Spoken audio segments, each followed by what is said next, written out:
Be sure to read and follow the safety guidelines to protect your computer from potential damage and ensure your personal safety. For more information about safety guidelines, see the owner's manual at dell.com/support. Before you begin, turn off the computer and disconnect all the attached peripherals.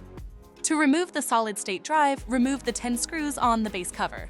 Loosen the 2 captive screws on the rear of the base cover to pry the cover off the system. Find and unplug the battery cable.